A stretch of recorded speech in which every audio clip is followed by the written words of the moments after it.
Namaste, everyone, and welcome to Indian Diaspora Europe Forum. Today is a very special day, and it's called Indian Diaspora Day. And that's why we have a very special guest in our session today, and this person is Mayank Gandhi. Mayank Gandhi has logged in from Mumbai right now, from India. And if you are following Indian politics and Indian social activism, I'm pretty sure you must have heard about him. Mahatma Gandhi has a very long CV under the banner of nation building. So under nation building, he has carried out lots of projects. A few key ones are like India Against Corruption Movement. He was part of India Against Corruption Movement. And before that, he was part of RTI Act. I think he was one of the key members who drafted this RTI bill, and then ISC movement, and then he joined Aam Aadmi Party. Actually, he was one of the founders of Aam Aadmi Party.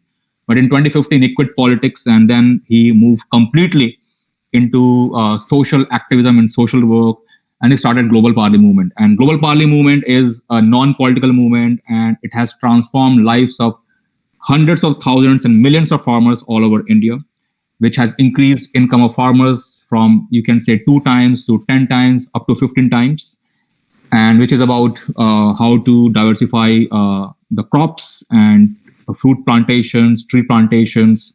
You will see and know more about this Global Parley Movement in a few moments when you'll go through our video. And besides this, Mayank is also a published author. He wrote Up and Down book, which is one of the best selling books you can find, I think, on Amazon. And Mayank writes a lot. He's an active blogger. You can check his blogs. And if you want to know more about him, you can visit his website, which is mayankgandhi.in. So please watch this short video, and soon we'll have a nice interaction with Mayank Gandhi ji.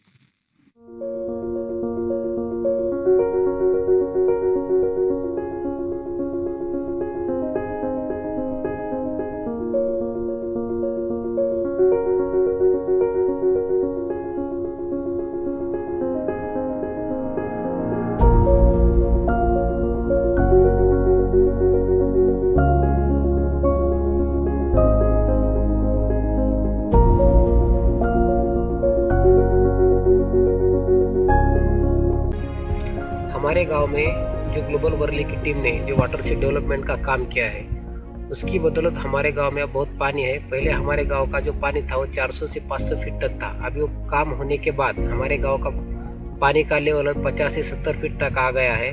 उसकी बदौलत हम लोग अब अच्छी फसल उगा सकते हैं।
यहाँ हमारा जो दुष्काल परिस्थिति में हमारा एरिया पहचाना जाता है और यहाँ बारिश भी कम होता है और इधर पूरा कर्ज बाजारी खेती पूरा चलता था।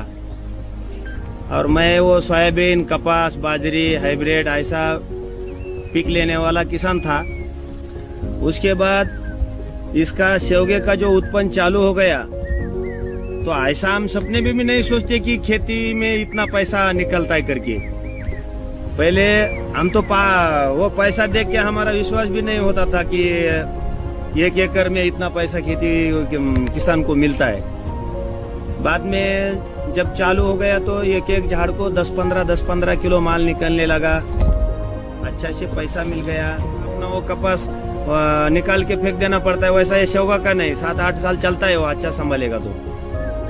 फिर आप पहला का पतरे का घर, अभी घर भी बनाऊंगा वो पैसे से, अच्छा से गाड़ी बीड़ी लेगा बैठने को। एक पपीता का पेड़ कम से कम 50 से ज्यादा 80 किलो तक ये माल देता है। और 1 एकड़ में ये अपन 900 पेड़ लगा सकते हैं। 900 पेड़ यानी कि लगभग 40 से 50 टन। पहले सोया की खेती करते थे तो 20 या 25 हजार आते थे। ये पपई की खेती करने लगे तो हमारे हाथ में 10 या 15 गुना ज्यादा 3 से 4 लाख रुपए प्रति एकड़ खर्च जाते हुए हमारे हाथ में रह गए। इधर जो मल्चिंग दिख रही है, इसमें हमने वाटरमेलन का लिया था।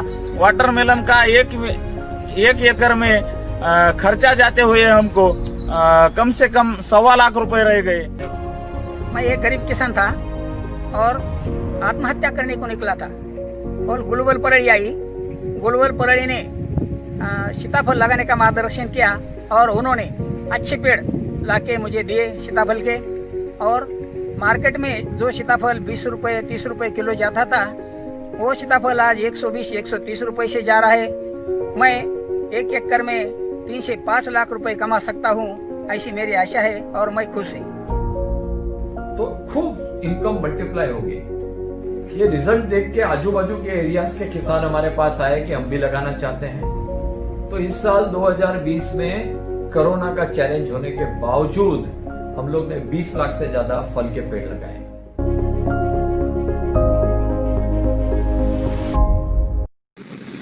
Welcome back, everyone. And today, 9th January 2021, is Indian Diaspora Day. And in Hindi, we call it Pravasi Bharatiya Divas. So it's a very special day for entire Indian community for living abroad. And India has the largest diaspora in this world. And no matter where we live, we care for Indian issues.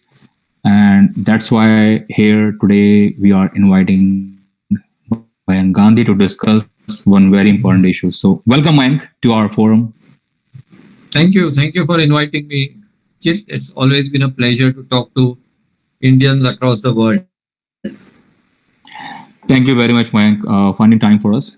So as we know, Mayank, there is one bill which is Farm Bill, and it has created huge controversy, and such a controversy that not only in New Delhi thousands of farmers are protesting, but also abroad, France, Canada, USA, Germany, UK, outside Indian embassies, we have seen hundreds of people have protested. So it's not now no longer restricted to India.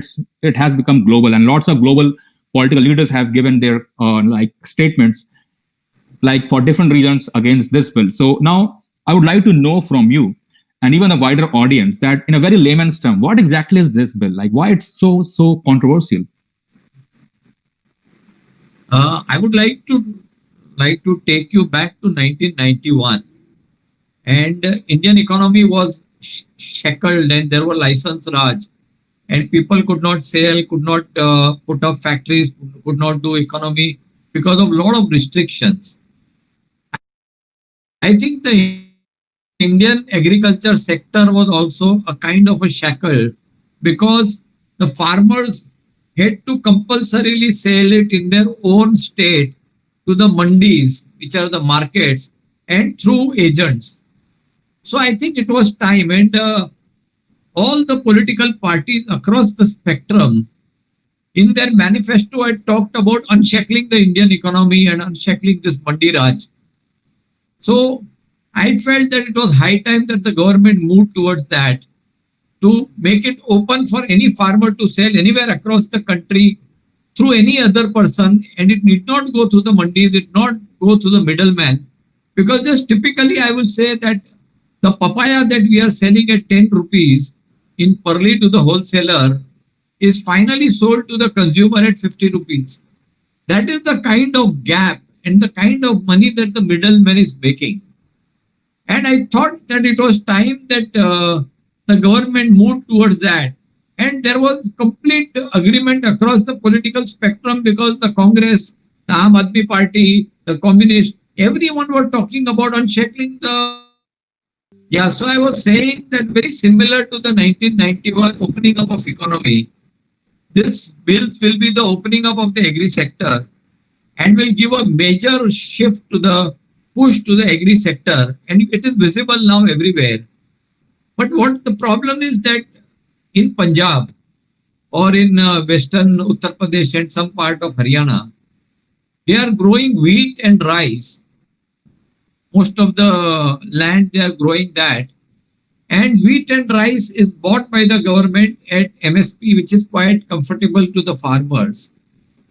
And the farmers are now worried in these areas. Understand that wheat, rice, and sugarcane, these are all crops which is under minimum support price, but it really is just 6% of the total crop. So we don't have MSP on fruits, vegetables, oilseed, nothing of this sort. So this 6% produce or this 6% items is now manufactured mostly in these states, and they have MSP, and it's a very easy market for them because they only have to go to the middleman. They will buy at MSP. So the large farmers of Punjab, if you see, are mostly taking the services of Bihar, the poor Bihar farmers, putting them on a job while they are relaxing or while they are doing something else.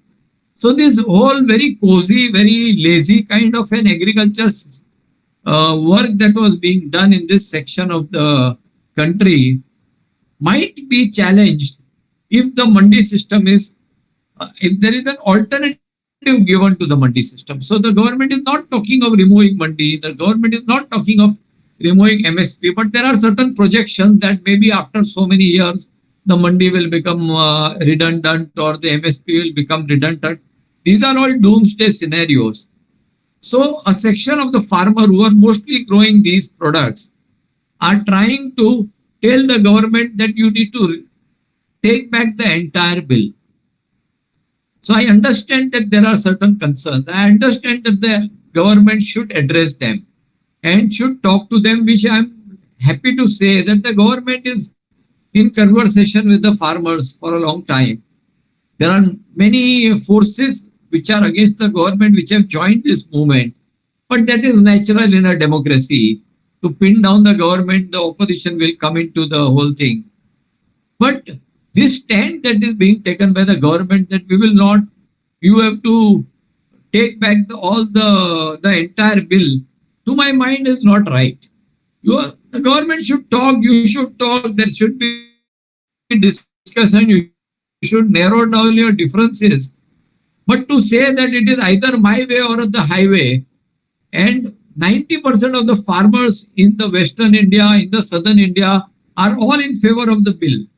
So a narrative is being created that the whole country and all the farmers are against this farm bill is a wrong narrative. Unfortunately, the other side is not creating the narrative and it's going in a certain direction.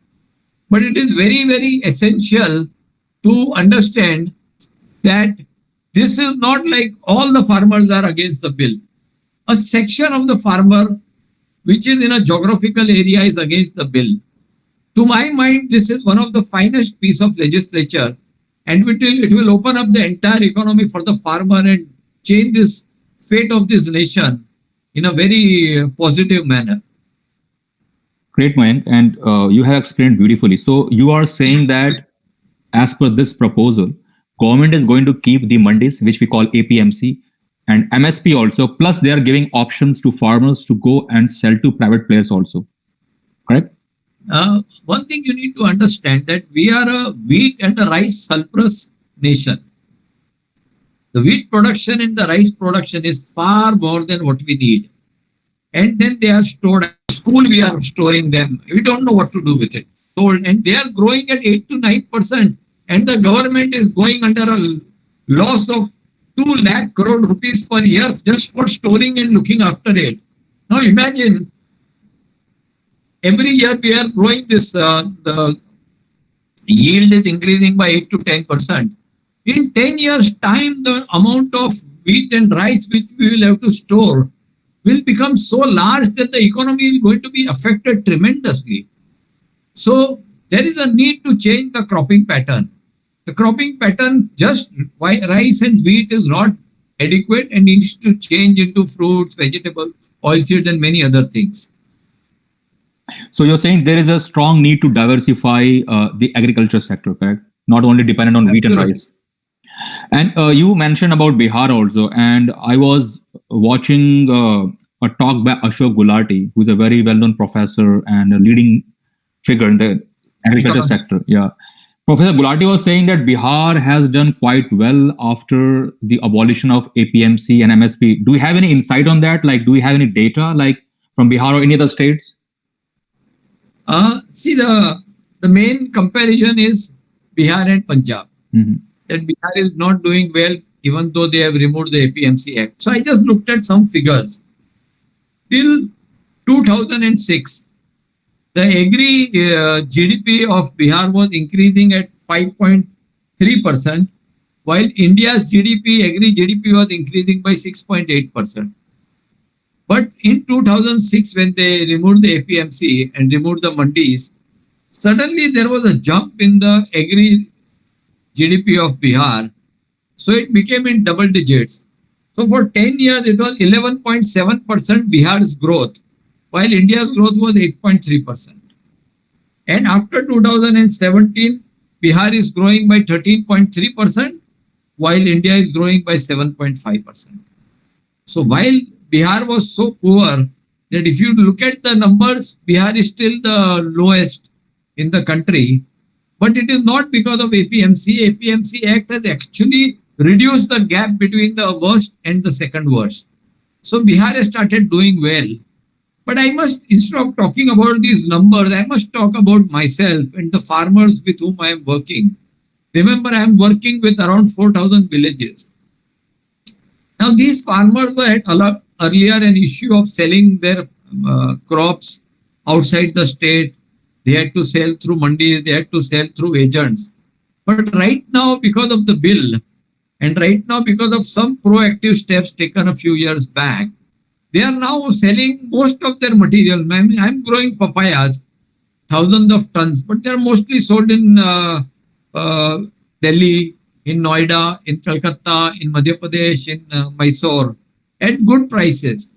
If there was that mandi system and a compulsion to sell, then they would have been exploited and they would have got much lesser price.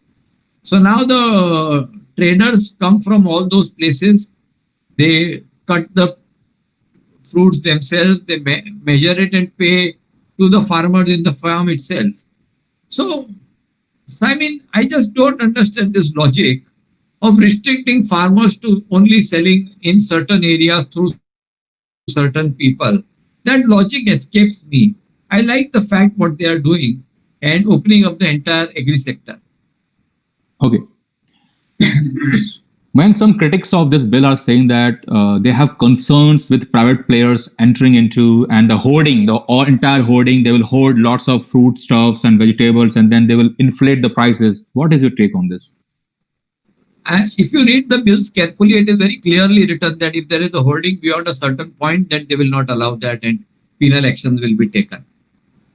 But having said that, don't be afraid of the corporate. If the corporate comes, then money will come, then business will come.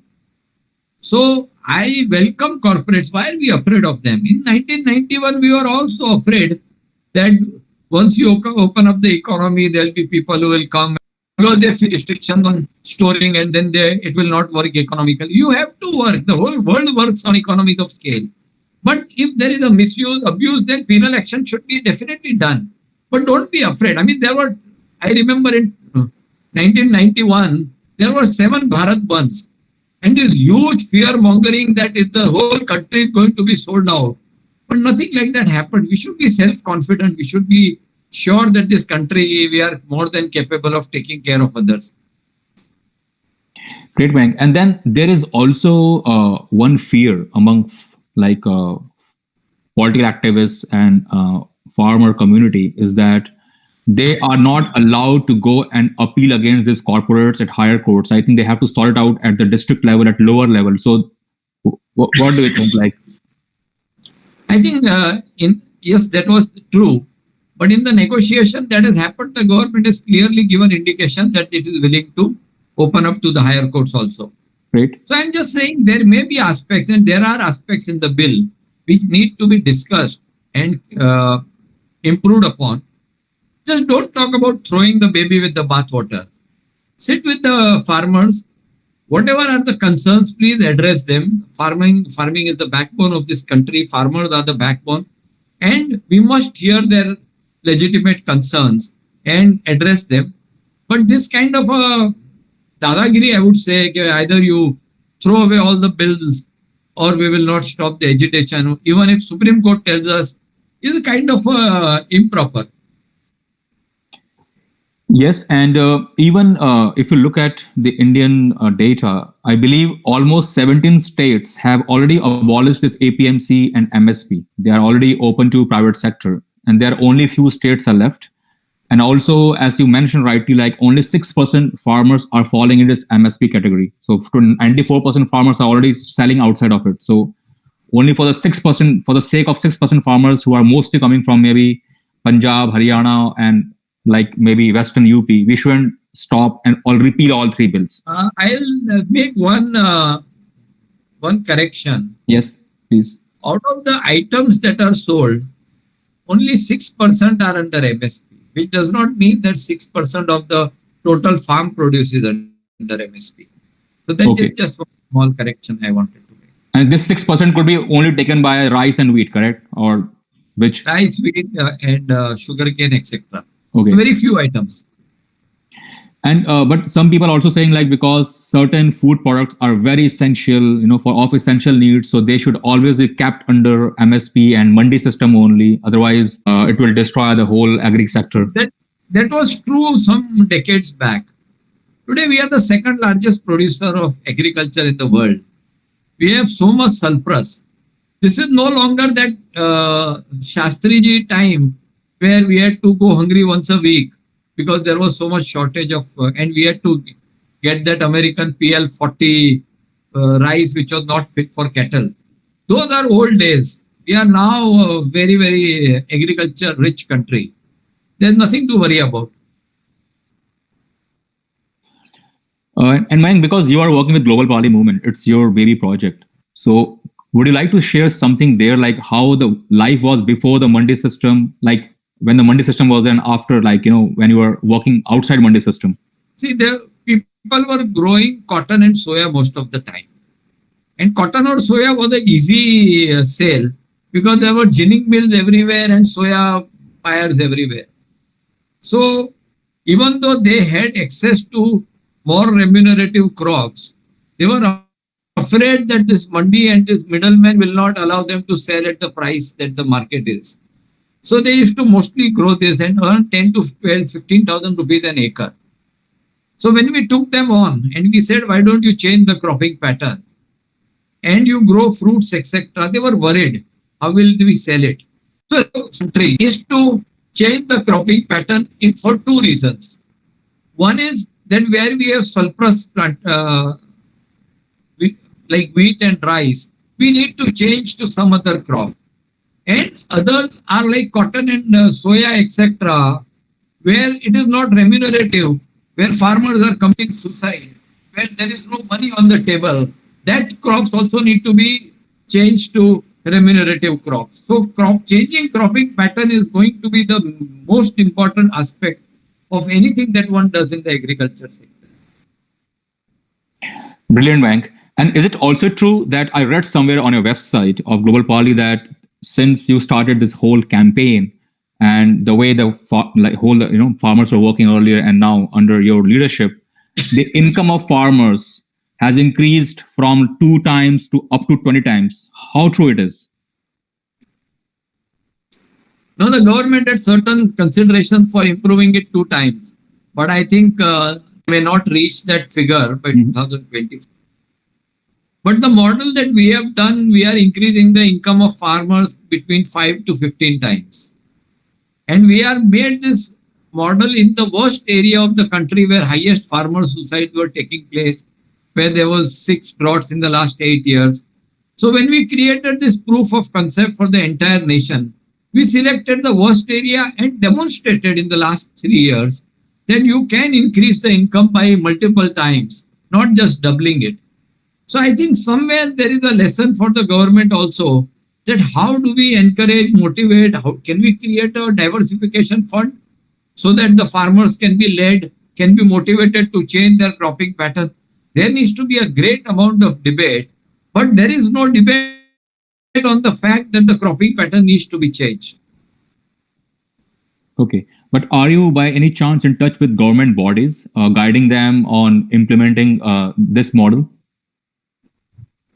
I have gone and met people in the PMO. I have gone and met the agriculture minister. Just 3 days back, I was with the Minister of State for Agriculture. So they seem to be caught up into the day-to-day issues of resolving the farm agitation. I think right now they are not in the frame of looking for a long-term or a medium-term solution. They are trying to do firefighting. I think after that firefighting, you will go and meet them again, try to explain.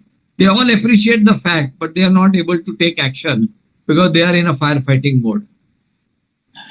Great, Mike. And what do you think? Is there going to be any resolution? Because 8 rounds have been failed so far, and the farmers, I think it has become now more a political issue. Maybe you can comment more on that. That they just want that everything should be repealed. What should we do in this situation? There are various solutions. I was talking to the minister. There seems to be a narrative that the government is anti-farmer and that the farmers across the nation are against the farm bill. This narrative is false because, like I told you, 90% of the farmers are in favor of the bill. There needs to be a counter narrative from all over the country saying that we would like this farm bill to go through with whatever amendments are necessary to solve the problems of those who are agitating. But a counter narrative is very necessary. This whole country or the whole world is thinking that the government is anti-farmer or that this bill is not in favor of such a large section of the population, which is not true. The second solution which I suggested, that if you bring in the model law, and because it's a state subject, the states can take a call whether they want to get this bill passed in their assembly or not and use it or not. So it really is a solution which is not very difficult. But both teams have taken extreme position, especially the farmer groups have taken an extreme position. And today I read that they are also saying they will not listen to the Supreme Court. And I think that's the final arbiter in a country. So there's a eyeball to eyeball confrontation. Let us see who blinks first. I will be very dissatisfied or disenchanted if the bill is taken back. This bill through, it will help grow the farmers. Yes, Mike. And when it comes to the narrative, as you mentioned, even in the foreign media, we see that lots of criticism, only negative things about this farm bill. So the way the narrative has been manipulated, which is, I think, is very unfortunate. And I was going to ask this question to you, like, do you see that the government of India made some initial mistakes? That's why we ended up in this situation, maybe with the communication, or maybe it should have been debated enough in the parliament. It was. So last 15 years, you are talking about APMC banning. So many states have done it. All different political parties have put it in their manifesto. So how much more debate you want? There's no end to communication and debate and discussions. But I'm saying at certain point, you must take that call. And in a democratic manner, it was passed through parliament. There would obviously be opposition. There would obviously be voice against it. In a mature democracy, that keeps on happening. But I think enough debate has taken place. Though I have no issue if more debate takes place. But at some stage, you have to get into it and create the law and get the farmers activated. So also I think a lot of Punjabi, this is a real problem mostly in Punjab. And there is a large amount of diaspora which are Punjabis. And I think they are influencing many countries, especially Canada, because there's a large number of voters there. So that's okay. I think they should actually mind their own business. And we are a sovereign nation and we know how to take care of ourselves. But to appeal to their voters, they are saying things like that. It's not a big deal. But I feel that we should handle this maturely in a very non-violent, very conversational manner. Meaning, I wrote in my book that when the Anna movement was taking place, nobody came to talk to the movement. And I said that at that time, if Rahul Gandhi had come and sat on the feet of Anna and said, Dada bolo kya karne ka hai? Then the Congress would have been in power today. But fortunately, this government continues to talk with the farmers. They are doing talks after talks after talks. And many of the reasonable demands they are meeting. But that's not an issue. Should continue to talk unless one of the side gets very rigid. Then you only solution is go to the Supreme Court. What more can you do in a democracy? That's very true. And it's very unfortunate that the farmer leaders are saying that they won't even go to the court.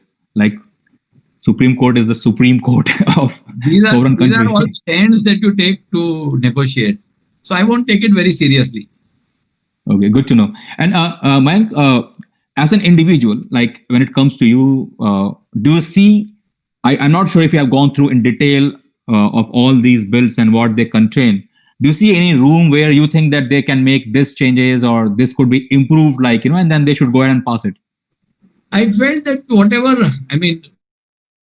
from whatever I read about their discussions, most of the doable things they have allowed.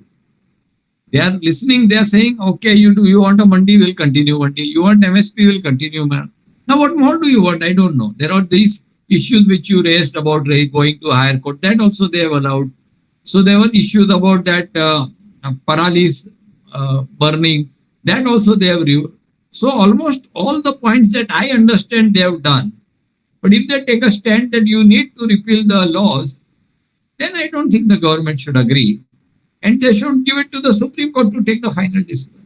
What can be more right and more reasonable than this? I don't understand. And I'm not a government guy or nor am I a BJP guy. Yeah. I'm just looking at it objectively, looking at my farmers and seeing how can their lives be improved. And this is my thought on this.